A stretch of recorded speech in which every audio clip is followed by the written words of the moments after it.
नमस्कार साथियों, वेनेजुएला के राष्ट्रपति निकोलस मादुरो के साथ अमेरिका के द्वारा जिस तरीके का बर्ताव किया गया, डोनाल्ड ट्रंप के द्वारा उनके साथ जिस तरीके का व्यवहार किया गया, उसके प्रभाव आज पूरी दुनिया में दिखने शुरू हो गए हैं।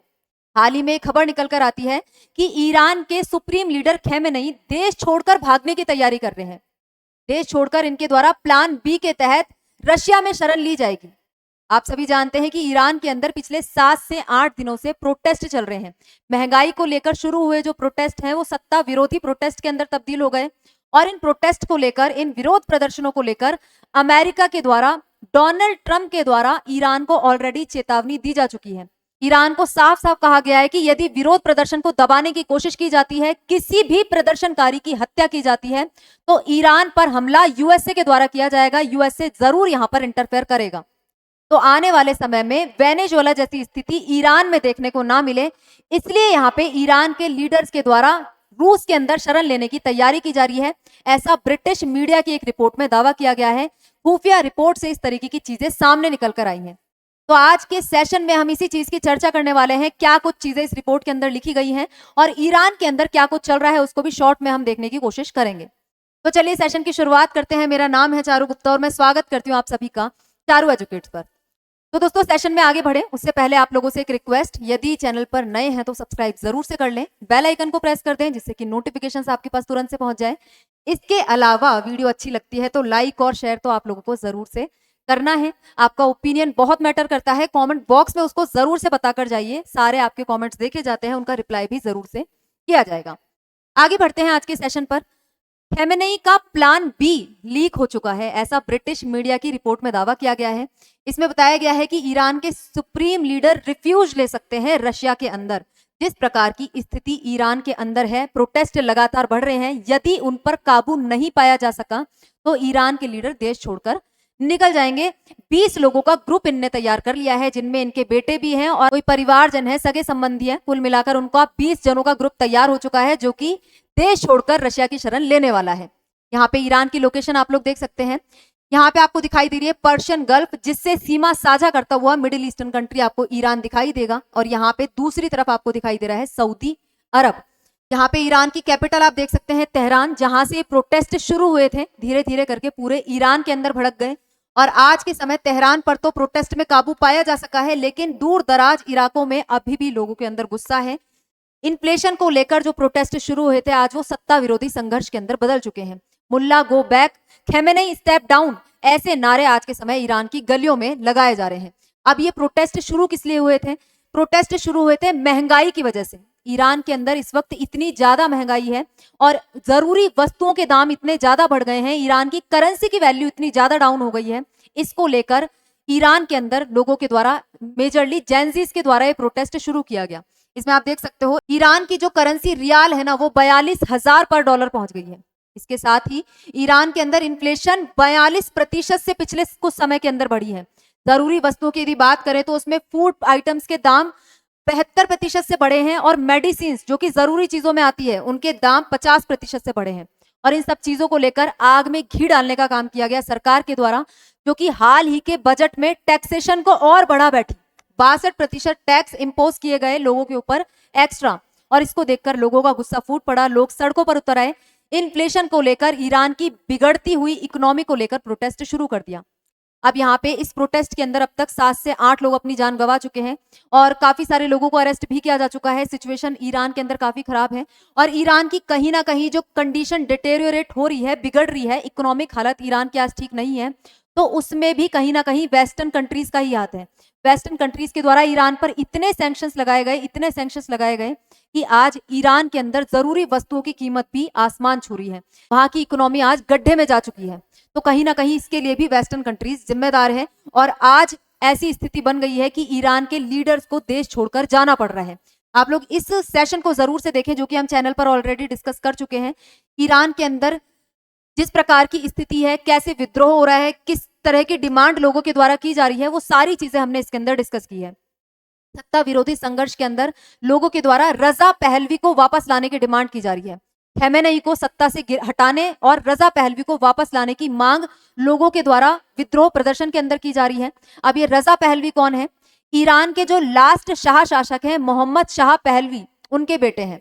जब इनको देश से बाहर निकाला गया था 1978-79 में, जब ईरान के अंदर इस्लामिक रिवॉल्यूशन आई थी, धर्म गुरुओं की सत्ता स्थापित हुई थी, उस समय इनको देश से बाहर निकाल किया गया था क्योंकि ये वेस्टर्न आइडियाज को सपोर्ट करते थे, वेस्टर्न पावर के इन्फ्लुएंस में काम करते थे। उस समय रजा पहलवी की उम्र 18 वर्ष हुआ करती थी और तब से ये यूएसए के अंदर रह रहे हैं। आज ईरान के अंदर डिमांड हो रही है कि यहाँ पे धर्म गुरुओं की सत्ता हटाई जाए, खेमेनेई की सत्ता हटाई जाए, जो कि पिछले 36 वर्ष से ईरान के अंदर शासन कर रहे हैं, ईरान के अंदर धर्म गुरु के रूप में, रहबर के रूप में, सुप्रीम लीडर के रूप में बैठे हुए हैं। इनको हटाया जाए और रजा पहलवी जो कि वेस्टर्न आइडियाज को सपोर्ट कर रहे हैं, उन्हें ईरान के अंदर वापस लाया जाए। इस तरीके की डिमांड लोगों के द्वारा की जा रही है और ये डिमांड यदि आगे बढ़ती रही, प्रोटेस्ट ऐसे ही होते रहे, विरोध प्रदर्शन आपे से बाहर हो गया, तो यहाँ पे खामेनेई का प्लान भी ये है कि वो भागकर यहाँ से रशिया चले जाएंगे, रशिया के अंदर शरण ले लेंगे। क्योंकि यदि प्रोटेस्ट इंटेंसिफाई होता है तो कहीं ना कहीं यहाँ पे इनका भी तख्ता पलट किया जा सकता है और हो ना हो अमेरिका के द्वारा यदि ये सब काम करवाए जा रहे हैं, अमेरिका और इजराइल के प्रभाव में इन प्रोटेस्ट को यदि भड़काया जा रहा है, तो इन सब चीजों की संभावना और भी ज्यादा बढ़ जाती है। और ये सारी चीजें कि ये भागकर रशिया के अंदर शरण लेने वाले हैं, ये कहां से निकल कर आती है? एक ब्रिटिश रिपोर्ट है, ब्रिटिश न्यूज़पेपर द टाइम्स की एक रिपोर्ट है, उसके अंदर इस प्रकार का दावा किया गया है।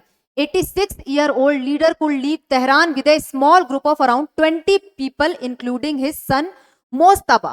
तो मोस्तबा और बाकी के जो लोग हैं, 20 लोगों का एक ग्रुप है जो कि निकलकर रशिया में जाने की तैयारी कर रहा है, क्योंकि खामेनेई के खिलाफ प्रोटेस्ट लगातार बढ़ते जा रहे हैं और स्थिति कंट्रोल से बाहर आज के समय होती हुई दिखाई दे रही है। डोनाल्ड ट्रंप के द्वारा ऑलरेडी यहाँ पे कह दिया गया है कि यदि एक भी विरोध प्रदर्शनकारी पर आपने गोली चलाई, उनकी हत्या करने की कोशिश की, विरोध प्रदर्शन को दबाने की कोशिश की, तो ईरान के ऊपर हमला यूएसए के द्वारा कर दिया जाएगा। तो यहाँ पे विरोध प्रदर्शन को दबा भी नहीं सकते, कार्यवाही भी नहीं कर सकते, तो कैसे विरोध प्रदर्शन पर काबू पाया जाए? तो यहाँ पे कहीं ना कहीं इस तरीके की संभावनाएं बनती है कि आगे जाकर ये ऐसा कोई कदम उठाएं, देश छोड़कर यहाँ से बाहर चले जाएं। हालांकि ईरान की एम्बेसी के द्वारा इस प्रकार की किसी भी संभावना से इनकार कर दिया गया है कि ऐसा कुछ भी नहीं होने वाला, लेकिन होता है जब बताकर नहीं होता। कैसे रातों रात ऑपरेशन करके वेनेजुएला के सिटिंग प्रेसिडेंट को उठवा लिया गया, तो ऐसी चीजें अचानक से होती है और उसके लिए तैयार रहना पड़ता है। अब यहाँ पे ईरान के लिए काफी सारी चीजें विपरीत होती हुई दिखाई दे रही है। ईरान का जो रीजनल इन्फ्लुएंस है वो भी घटता हुआ जा रहा है। ईरान का जो एक्सेस ऑफ रेसिस्टेंस है, एक्सेस ऑफ रेसिस्टेंस मतलब यहाँ पे ईरान मिडिल ईस्ट के एरिया में काफी सारे देशों में छोटे छोटे ग्रुप्स को सपोर्ट करता है। स्टेट एक्टर हो या फिर नॉन स्टेट एक्टर हो, उनको ईरान के द्वारा सपोर्ट किया जाता है आसपास के रीजन्स में अपने दुश्मनों से निपटने के लिए। इस रीजन को अस्थिर करने का प्रयास किया जाता है। जैसे यमन के अंदर हुती रेबल्स हैं, लेबनान के अंदर हिजबुल्ला है, गाजा के अंदर हमास है, इस्लामिक जिहाद है और काफी सारे इराक के अंदर भी छोटे छोटे ग्रुप्स हैं जिनको ईरान के अंदर प्रॉक्सीज की तरह इस्तेमाल किया जाता है और इनको सपोर्ट प्रोवाइड करवाया जाता है, इनको हथियार प्रोवाइड करवाए जाते हैं सऊदी अरब और बाकी वेस्टर्न नेशंस के खिलाफ लड़ने के लिए। अब कहीं ना कहीं ये एक्सिस ऑफ रेसिस्टेंस भी वीक पड़ रहा है। हमास और इजराइल के बीच जो बीच में पीस डील हुई थी, हमास के ऊपर इजराइल के द्वारा जो अटैक्स करवाए गए उसमें हमास को काफी ज्यादा लॉस हुआ। इसके अलावा हिजबुल्ला के टॉप लीडर को भी लेबनान में मार दिया गया। सीरिया के प्रेसिडेंट रिमूव कर दिए गए 2024 के अंदर और हुती रेबल्स भी काफी सारी एयर स्ट्राइक आज के समय पर फेस कर रहे हैं। तो यहाँ पे ये सारे ग्रुप्स ईरान के प्रॉक्सीज की तरह काम किया करते थे, वो भी कहीं ना कहीं वीक पड़ रहे हैं। तो आज ईरान की स्थिति मिडिल ईस्ट के अंदर काफी दयनीय आप कह सकते हो एक तरीके से हो गई है। इनका सपोर्ट वैश्विक स्तर पर कम होता जा रहा है। इसके साथ ही अब तो ईरान के लोग भी लगातार ईरान के लीडर्स का विद्रोह कर रहे हैं। तो ऐसी स्थिति में यदि चीजें कंट्रोल से बाहर होती है तो ऐसा कदम ईरान के लीडर के द्वारा, सुप्रीम लीडर के द्वारा उठाया जा सकता है। और रिपोर्ट के अंदर इस बात का भी दावा किया गया है कि देश छोड़ने के लिए तैयारी ऑलरेडी पहले से कर ली गई है। खामेनेई कई चैरिटेबल फाउंडेशन के जरिए अरबों डॉलर की संपत्ति पर नियंत्रण रखते हैं। इसमें सेताद नाम की संस्था प्रमुख है। ऐसी चैरिटेबल संस्थाओं के माध्यम से काफी सारे देशों के अंदर, विदेशों में काफी सारा पैसा जमा करके रखा जाता है। प्रॉपर्टी हो गई या फिर संपत्ति हो गई, कैश हो गया, इनको जमा करके रखा जाता है जिससे कि देश छोड़े तो किसी भी प्रकार की दिक्कत ना आए। रिपोर्ट में यह भी कहा गया है कि शासन से जुड़े कई वरिष्ठ नेताओं के रिश्तेदार पहले से ही अमेरिका, कनाडा और खाड़ी देशों में रह रहे हैं। आज के समय ईरान के अंदर सुरक्षा की स्थिति को देखते हुए इन्होंने पहले ही ईरान छोड़ दिया है। इसके अलावा इस योजना के तहत विदेशों में संपत्ति, प्रॉपर्टी और कैश पहले ही सुरक्षित कर लिया है ताकि जरूरत पड़ने पर देश को छोड़ा जा सके। तो इस रिपोर्ट के अंदर इन सारी ही चीजों का दावा किया गया है जिसको ईरान की एम्बेसी के द्वारा फिलहाल तो डिसमिस कर दिया गया है। लेकिन खamenei की 35 से 36 साल से चली हुई सरकार खतरे में आ जाएगी यदि विद्रोह प्रदर्शन पर काबू नहीं पाया जाता है। के साथ ही यदि ये देश छोड़कर भागते हैं तो वेस्टर्न पावर्स के लिए काफी आसान हो जाएगा ईरान के अंदर अपनी पपट गवर्नमेंट बिठाना, ऐसी गवर्नमेंट बिठाना जो वेस्टर्न आइडियाज को सपोर्ट करती हो, जैसा कि वेनेजुएला के अंदर करने का प्रयास किया जा रहा है। वेनेजुएला के रिसोर्सेज को अपने फायदे के लिए इस्तेमाल करने का प्रयास, वेनेजुएला के तेल रिसोर्सेज को अपने फायदे के लिए इस्तेमाल करने का प्रयास डोनाल्ड ट्रंप के द्वारा किया जा रहा है। तो ऐसी ही सिचुएशन हमें ईरान के अंदर देखने को मिल सकती है। तो आने वाले समय में कैसे क्या होता है, जानकारी के साथ आपको अपडेट किया जाएगा। आप लोग इस विषय पर क्या मानते हैं? क्या आपको लगता है कि खमेनेई के द्वारा देश छोड़कर रूस के अंदर शरण ली जाएगी? क्या ये प्रोटेस्ट इतने ज्यादा बढ़ जाएंगे कि खमेनेई को ऐसे स्टेप उठाना पड़ेगा, या फिर इन प्रोटेस्ट पर काबू पा लिया जाएगा? आप लोग अपनी राय कमेंट बॉक्स में जरूर से बताइएगा। आज के सेशन में इतना ही, मिलते हैं किसी और नए मुद्दे के साथ नई वीडियो में। जय हिंद, जय भारत।